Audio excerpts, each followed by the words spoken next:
Welcome to The Quad, the Board Game Geek show where four notorious characters from around the world of hobby board gaming meet to discuss game-related topics. Each one of us will argue, defend, or fight to have our chosen example shown to be the best example in the given topic of this week's show. I'm Stephen Bonacore, the Podfather of Gaming. I'm chairman of the board of the new publisher Play to Z, member of the board of directors for the World Series of Board Gaming. And you can find me all over social media, including Facebook, in the Podfather of Gaming group, my YouTube channel called the Podfather of Gaming, and my very long-running podcast, Board Games Insider, which is now powered by Board Game Geek and available on audio as well as in video on the Podfather of Gaming YouTube channel. I'm Candice Harris, and I have way less titles than Stephen Bonacore. Way less to say here. Media creator for BGG. That's it. My name is Matthew McCack from Room 51, where you can find me on Twitch and YouTube, and you can also see me as part of Adequate 4, and that's really all I've got going for me as well. I'm Travis Chance, first of my name, king of the Andals and protector of the Seven Realms. And I also work for CMON. So I'm a game designer, a senior game designer over at CMON. That's great, Travis. Thank you so much for joining us. We really appreciate it. And a little bit of short notice on this one, too. Thanks so much. Yeah. So today, we are going to discuss, in honor of Valentine's Day, drum roll, Derek, best games for a couple. And each of us is going to tell you why our example is the best of these games, or our favorite in the genre, or what makes it special in this category. First, of course, we have to define the category of best games for a couple. Travis, you wanted to define this. You actually gave us this category, which we thought was kind of cool, which we mentioned was going to drop on Valentine's Day. So define it for us. I was expecting a joke that you were surprised that someone would put up with me so that I could even be qualified to talk about such a thing. But so this... Thank you for making it for me. Yeah, right. There you go. Self-deprecation. It's an art form. So this is would be games that obviously play well at two players that you would enjoy playing with your partner, right? So you left some words out of there that I think we can argue about. Words? Yeah, yeah, I think so. What did I leave out? Well, you'll find out during my presentation and maybe some others, because I know what game you picked, and we'll see if that really makes sense. All right, so let's begin with the presentations for best games for a couple. And Candice, I think you're leading us off this time. I'll kick it off. And we can probably just end after mine. But I'm gonna go with Arkham Horror, the card game. And this is a game that was originally released in 2016. I think in 2021 there was a new revised core set for it. It's designed by Nate French and MJ Newman, and it's published by Fantasy Flight Games. It plays with 1 to 4 players, but exceptionally well at 2 couples. Wink, wink. In Arkham Horror, the card game, this is a cooperative game where you and your friends or your partner are investigators in a New England town called Arkham, where a bunch of weird, creepy, Cthulhu-y stuff starts happening, and you have to work together to complete different objectives. So in this game, each player plays as a different investigator from one of 5 classes. So off the bat, you have a variety of different characters you can play, and these different classes have different play styles, so you can kind of like mix and match to see what's going to be best for the job. So you have like a Guardian class, and the Guardian class is famous for being really good at killing monsters. You have the Seeker class, and they're like really good at getting clues which you'll need to complete most of the objectives. And then you have the Rogue class, and they're really good about like getting cards and resources and also evading enemies. And then you have the Mystic class, and they're all about kind of more risk and reward. And the Survivor class also, and they're like good at handling bad situations and kind of mitigating bad luck. But Arkham Horror, the card game, is played as a campaign with multiple scenarios, and each scenario has a map of location cards which are unrevealed until you actually move your investigator to them. So you're kind of there's an exploration aspect to the game, which is really, really cool. And you're going to be working together to kind of achieve different objectives that are going to let you kind of progress through the campaign and through the story. There are a ton of different campaigns you can kind of get as expansions for this game. But there's a lot in that core set also to be explored. You could play that starter campaign multiple times, and it's super challenging and really fun, really cool story. But each round of the game, after the first round, you're going to like add some doom, and the more doom you have, you know, eventually it's going to mean the baddies are going to do something is going to happen. But then you're also trying to, again, complete these objectives. And as you complete objectives, you're advancing in a positive way. So you're trying to do that pretty much before the game beats you. But you're also, after you add a doom, you're going to draw an encounter card. So you're going to, you know, run into bad stuff at different locations on the board. You're going to have to perform skill tests. So each of these investigators you'll play has a certain strength and different types of skills. And you'll need to use cards and your investigator's base strength. And then you're drawing these chaos tokens from a bag to see if you pass these skill tests. And also you're going to encounter enemies this way. And enemies might, you know, they'll be spawned at different locations on the map, often with you. And you have to figure out how to take them down. But then everybody's going to take actions. And then you keep rinse and repeat until either you win the scenario or you lose the scenario. So you can kind of play multiple scenarios back to back if you want, or you could, you know, it's whatever. If you have a whole Saturday together, play a whole campaign.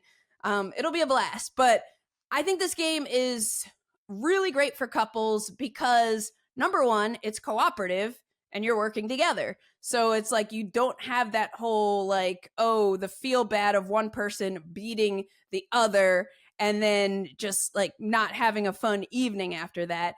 But not only is it just a cooperative game, it's an amazing, challenging, and engaging co-op experience. You know, you really have to like work together and use your individual skills as best as you can. And it's not like a situation where you're going to have like quarterbacking where one player is like making all the call. No, you have your hand of cards and you have your investigator and we need to like talk to each other and work together to like achieve our objectives. And it's extremely challenging. So when you're successful at either like defeating an enemy or completing an objective, it feels so satisfying.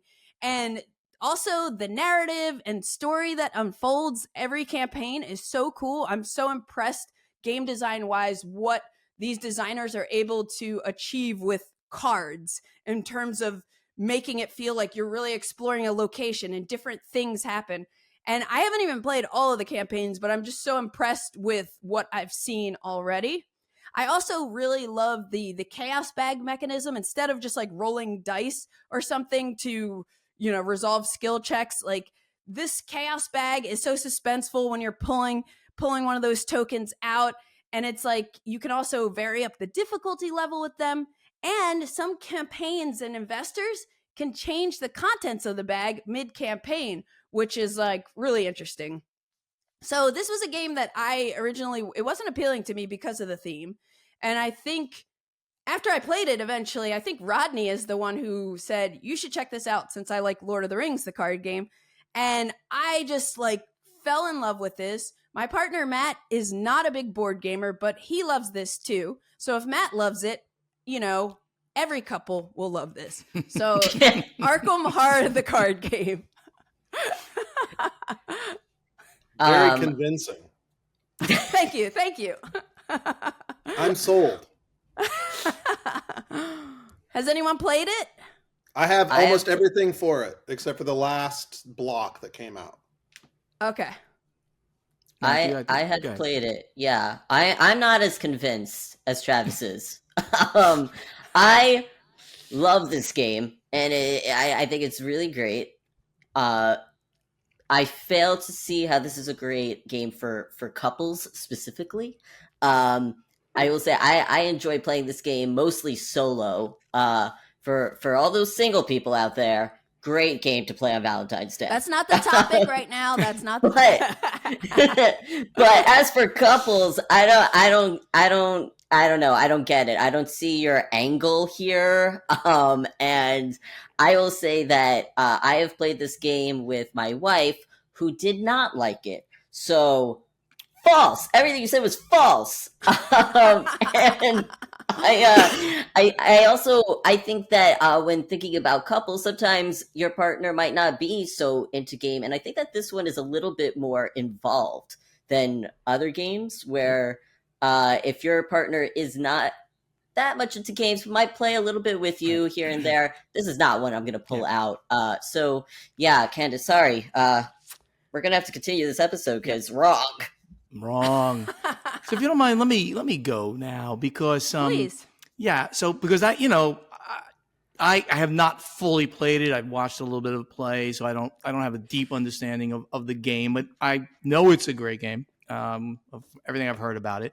But yeah, rules dense, big game, not going to be for everybody's significant other at all. It is a great game, and it is a co-op, which is great for relationships, but really? Nothing says love more than going mad in Arkham. Yeah. Let's lose our minds. Let's see unspeakable horrors. Relationships are hard enough. I need to keep my sanity. No, I don't need to see the unseeable and go mad in Arkham. So wrong. Not for good for relationships. Wrong. Go ahead. I do like the game, and I will say, unfortunately, the cooperative game that I play the most with my partner is called Taking Care of the Kids. So we don't get to, that's any Cthulhu stuff in there. It's a campaign game. I hear it ends when you die. And there are times where that can't happen quick enough. So no, that and like in Arkham, I do think I agree. This will be the first time I've ever agreed with Steven, other than when he invited me on the show. So I think that the issue with this game is that because it has like a deck composition element to it, that you are required to build your deck. And yes, you can play with like the starter decks. There's like, it's like saying like, hey, let's play Magic the Gathering as a couples game almost, right? There is a little bit of that, having a broad knowledge of the available assets. Now, if you can get your partner into this, like into a lifestyle game, as they call them, then I think that's absolutely wonderful. I showed this to my partner who plays pretty heavy games, and I looked across the table and she was crying blood because she was like, what in the hell am I supposed to do with all these cards? Like, I have no freaking idea when is the best. There's all these, I mean, like the timing structure of the game is like super nuanced and complex. There's like responses and actions and combat and all this stuff, right? So I would say that the single and greatest hole in your argument for this, Candice, would be that factor. And I would know because I'm a game designer, which makes me more qualified to answer these types of questions, right? Like, oh snap! Can I pull weight here? Does that work? No, in the not quite. I got a game under contract. I have a game coming out too. Okay, never mind. Not quite. I got you. Like it's a little complex, but there are like really good how to play videos, and I am not even good as an experienced gamer. I am not even good with the deck construction element. But I find it fun when I level up to the next scenario and just get to shop for, an improved version of the card. So you don't have to go too deep with that. Also, I would argue that obviously it's a personal preference, but I think this is better for two than it is solo because you have someone to bounce ideas off of. But hey, I mean, I would love to hear what everybody else picked for their game for couples. Travis? Oh.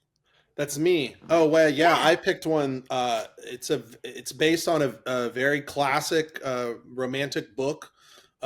You've probably heard of it. It's called Dune. It's set in a really like a vacation spot in an arid, waterless, war-torn on a beach. desert. Yeah, it's like a beach but there's no water, With no water. and there's worms Sandworms. devouring. You can't do any sort of kind of dancing or anything with your partner because the worms will come up from the ground and devour you. But the game that we play in our house, which we probably are going to play tonight actually, is Dune Imperium. Or now Dune Imperium Uprising, which I think if I had to choose between the two, I would choose the newer one. Now, why did I choose this game? Well, first of all, I would say as the elite game designing pundit that I am, I don't get to play lots of games recreationally because I make games, right?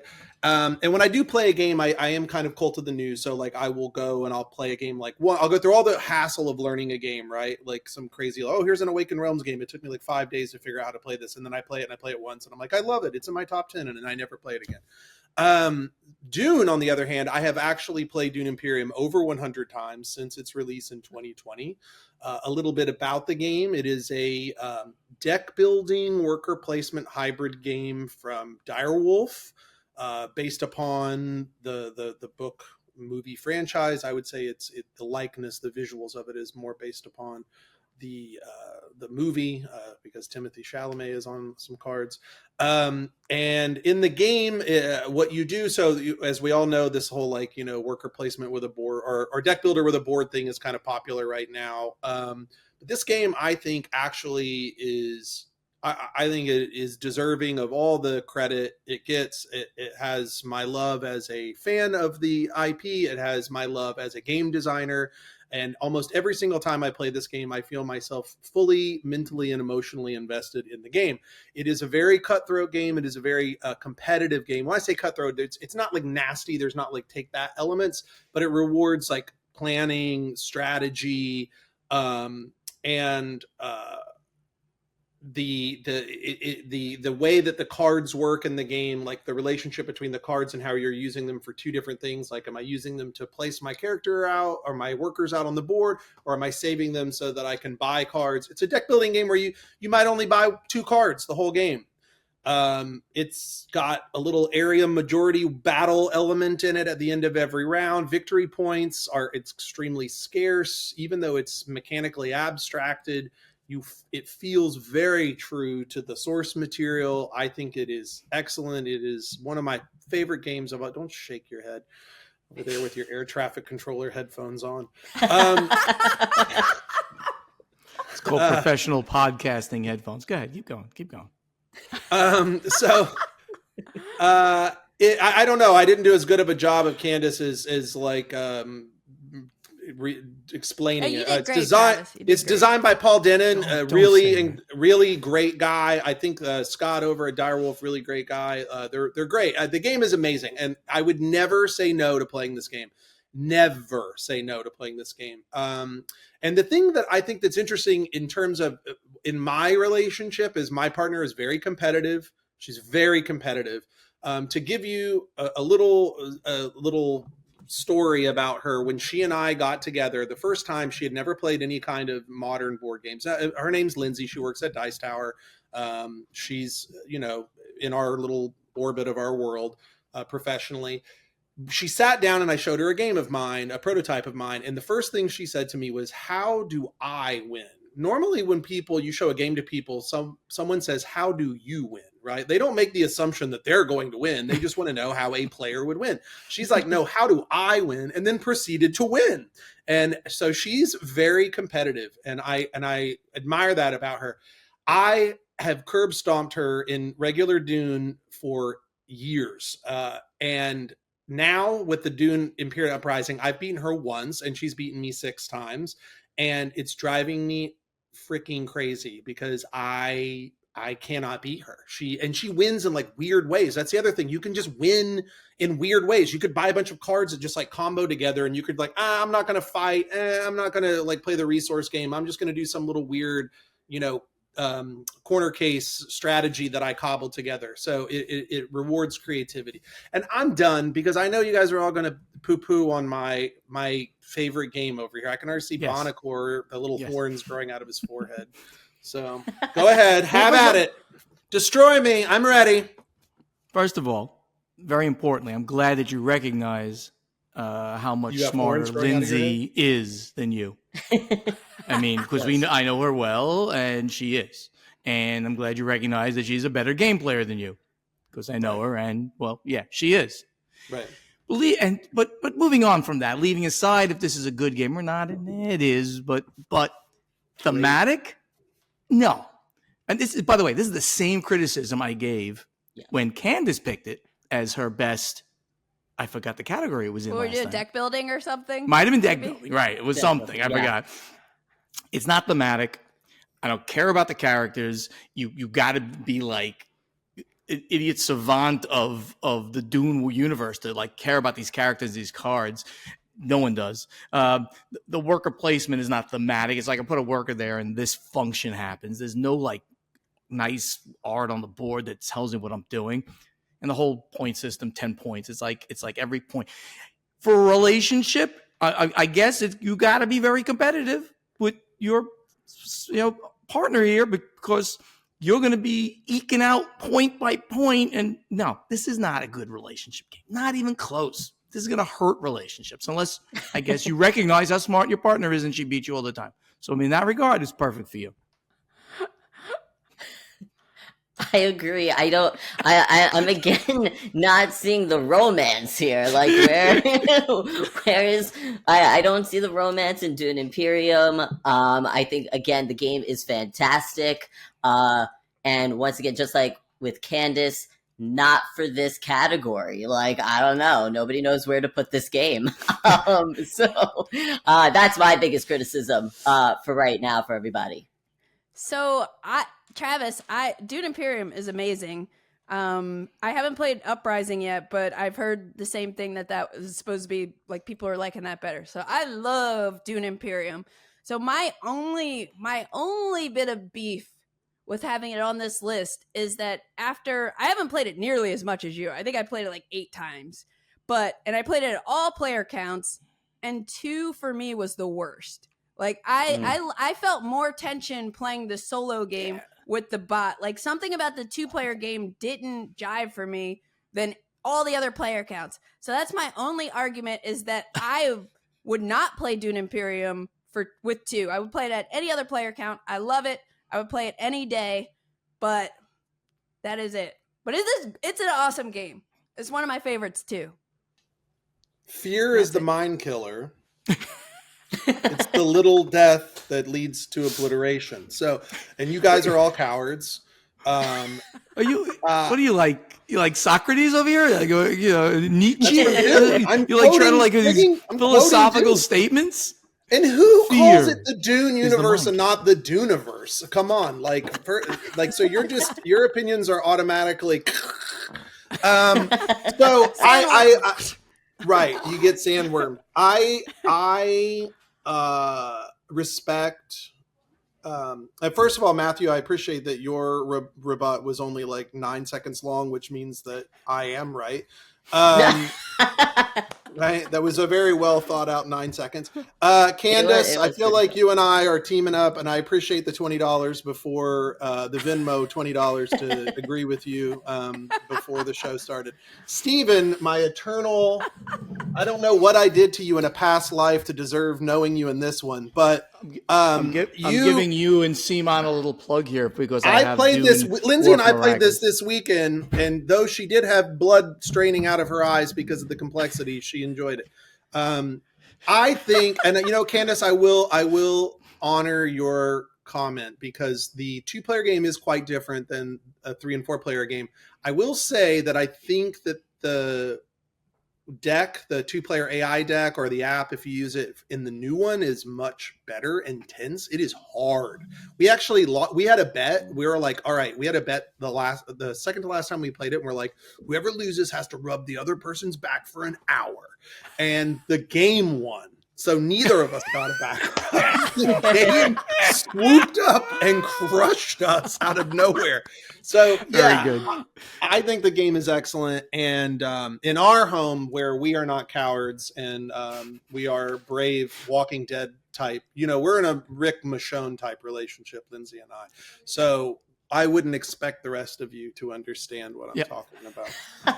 I don't think anybody And now- understands you, Travis. I don't want to be understood. It's Okay. I like being lonely. Matthew, what Yes. about your selection? Yes, the best one. Speaking of fear, nothing says romance like being caught in a catastrophe.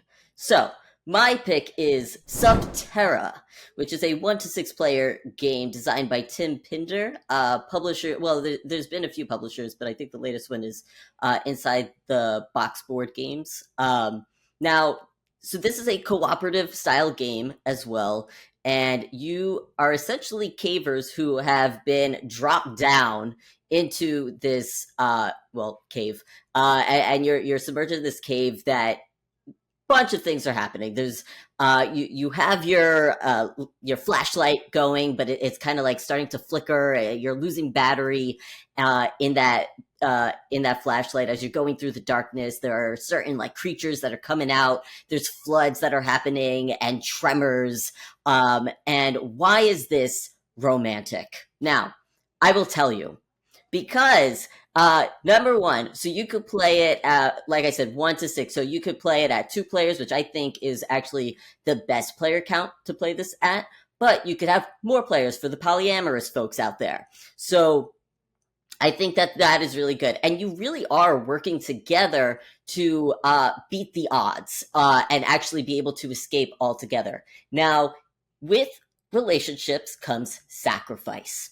And so sometimes that means sacrificing yourself for the greater good of the win. And so as you're going through the hazards and everything, you might actually veer off on different paths. And when really it's like, don't split the party, like you want to stick together.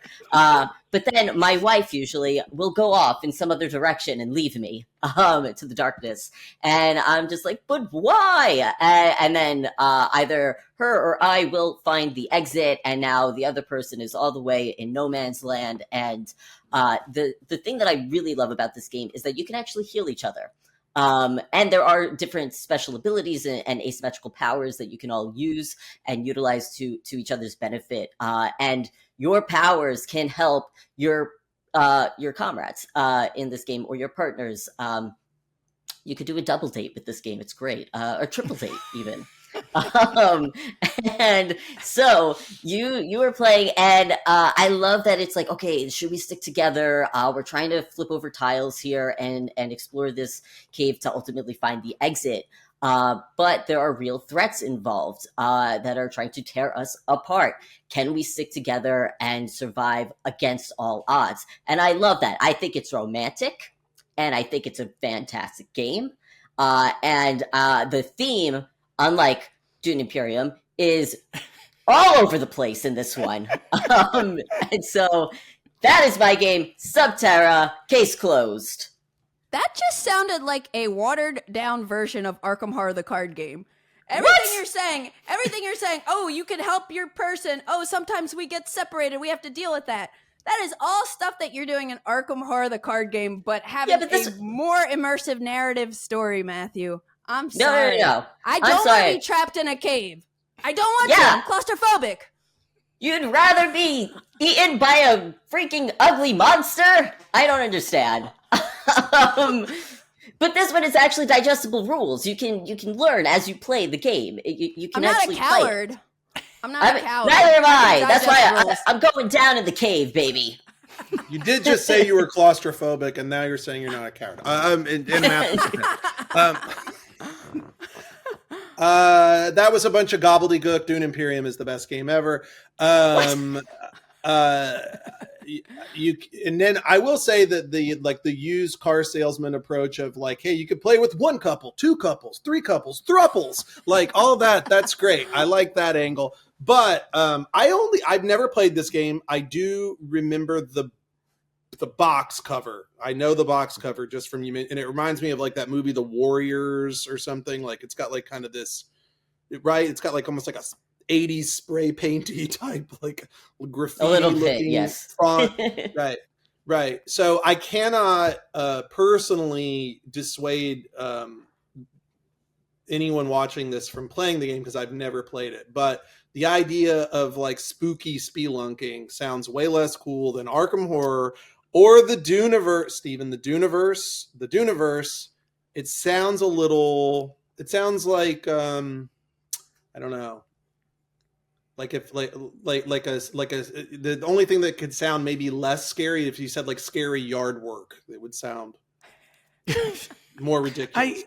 I literally don't know what you're talking about there. I know, no one does. So just that's perfect. Matthew, you're on the right track here. You got a co-op game here that's good. Relationships. I might have one coming up for you too, but really another game with this eerie theme, like dying underground. Like, no, I don't want to. Surviving. But you kind of like underground. It's icky and you might die underground. And romance, this is not couple worthy. Now, having said that, I have not played the game either, sorry to say, but not a great game, it sounds like, but I don't get a romantic portion of this whatsoever.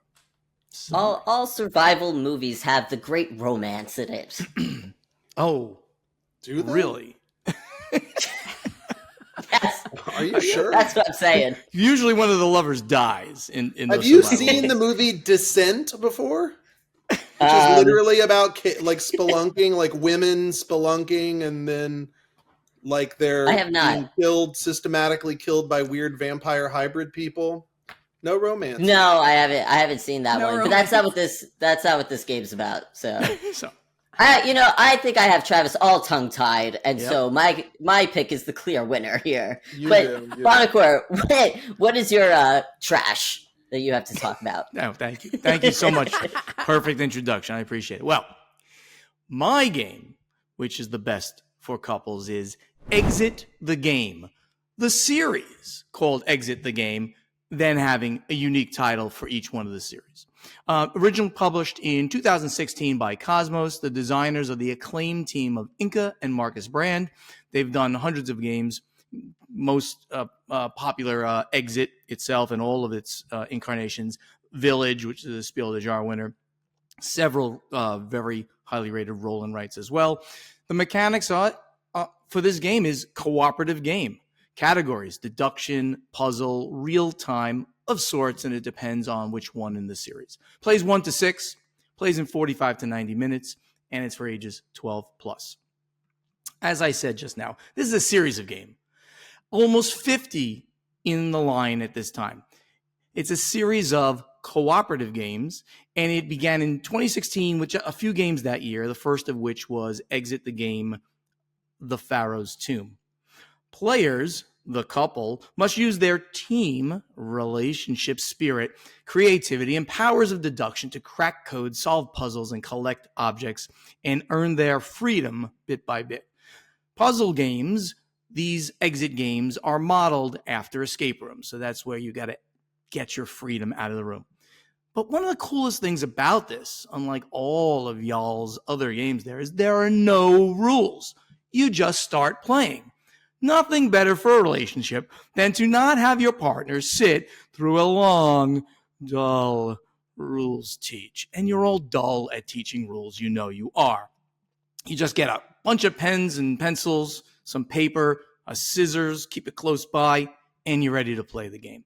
You follow clues, you solve a puzzle, you move along to the next section, which continues the story. You continue to follow clues and solve puzzles, keep going to the end. It's that easy to play Escape the Game. Now, starting with what they called the third season of the series in 2017, the games had a difficulty level: beginner, intermediate, hard. Stick with the beginner games for the sake of your relationship until you get good at these. The beginner games are hard enough. Each game has a unique theme. There are thrillers, sci-fi, fantasy, mysteries, ancient themes, medieval themes, Lost Islands, movie premieres. It's literally, there's a theme for any taste, and multiple themes, I'm sure, for every taste. The publisher Cosmos brings out at the end of the year a special edition called Exit the Game Advent Calendar. This is just amazing. With my partner, I've now done this Exit Advent Calendar game each of the past 2 years, and they're great. You play them in 10 to 30 minutes each day for 24 nights, or just group them together and do 3 to 4 in a night, which is what we do because we're always doing different things at night. And it has a continuing adventure storyline that unfolds over the 24 micro games until you solve the entire thing. So this year's was called Adventure Calendar, The Silent Storm. You unravel the mystery of the Silent Storm and open a little calendar door each day. And behind that, you find a new exciting puzzle, the solution of which will help you move to the next room.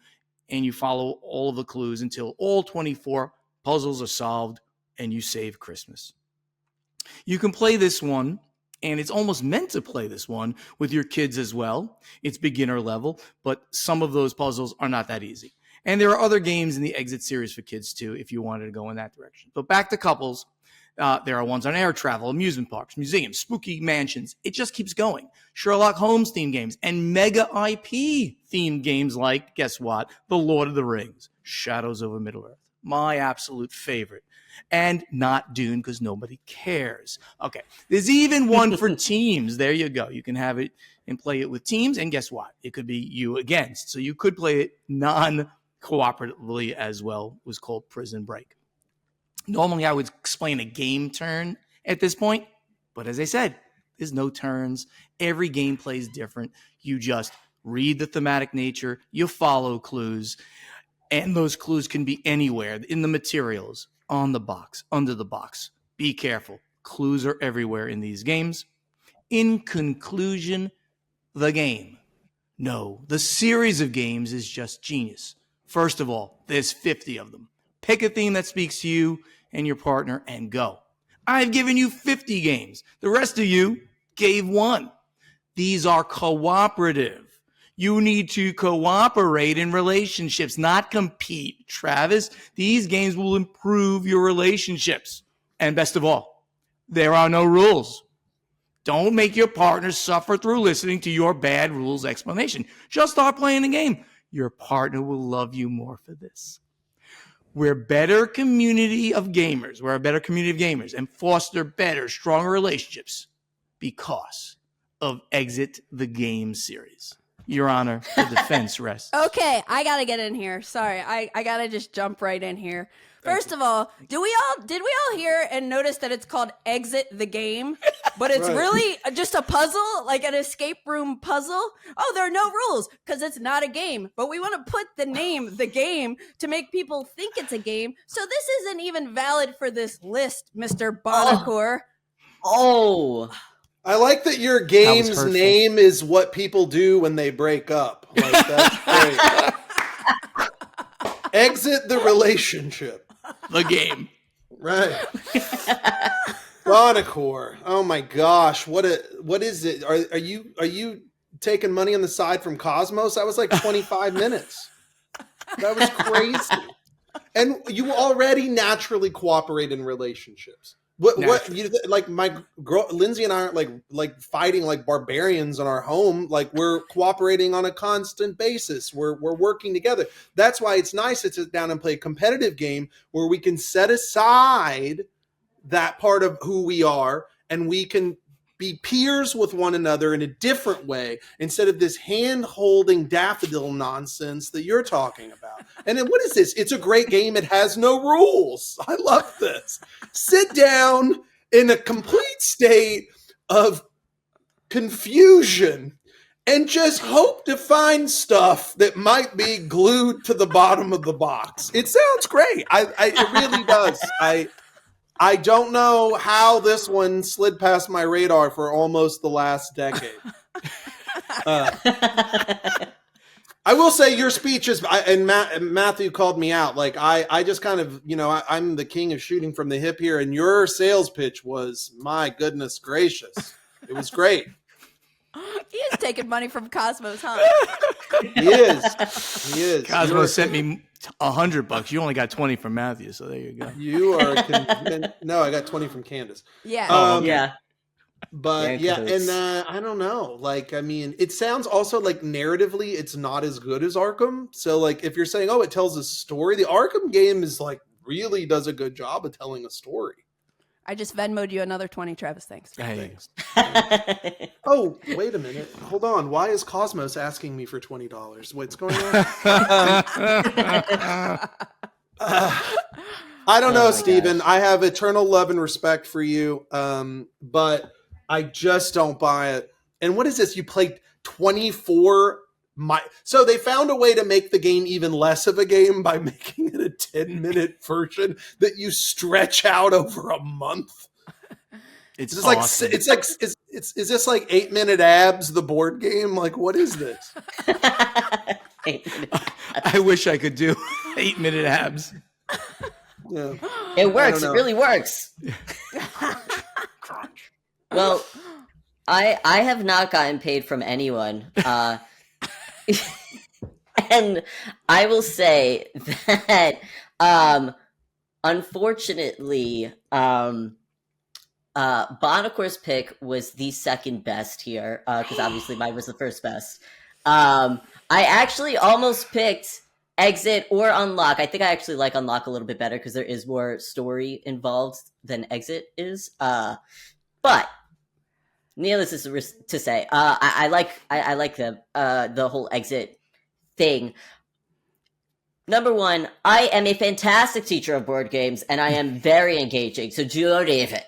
And number two, I still think that with Exit, yes, it's a really fun game and everything, but it's not the first game that comes to mind when I'm thinking, like, what is a great couples game? I'm thinking, like, it could be a lot of fun. But for some folks, it's like, you know what? Maybe I kind of just want to not, like, have my brain all twisted up and, like, have to do all this deduction and everything for you know, like, a night in or whatever it might be, or for Valentine's Day. I think that it could be a really fun, like, group activity for folks. Again, maybe for polyamorous folks that could also be cool.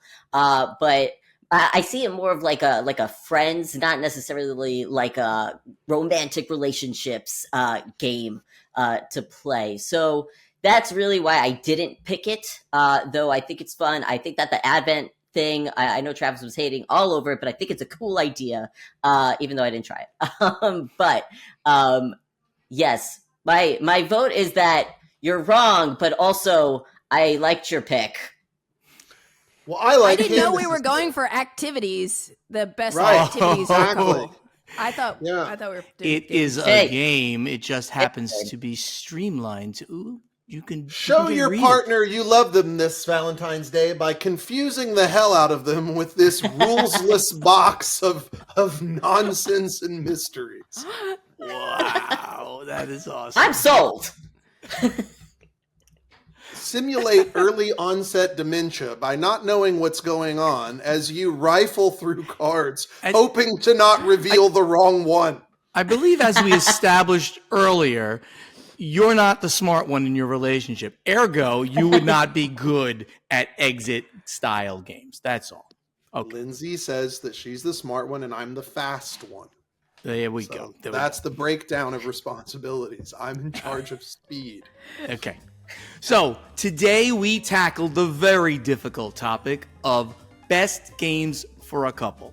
And there are really a lot of great games in this category. I hope you all agree that the choices made by the co-hosts were excellent and really representative of the category, but though it is as broad as it is, of course.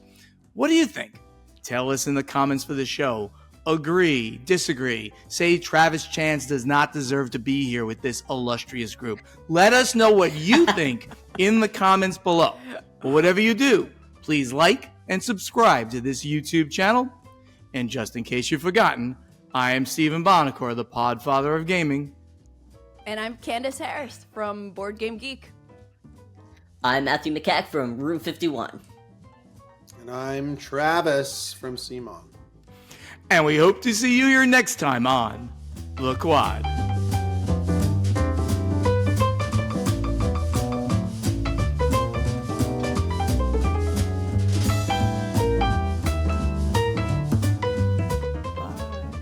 Oh, the drum roll's in the beginning. The drum roll's in the beginning. Then we do the break. Brady Bunch thing. Brady Bunch looks. Brady Bunch, yes. Brady Bunch. Hand I feel like looks, we're gonna hand get waves. so much hate in the comments. We're gonna get hate.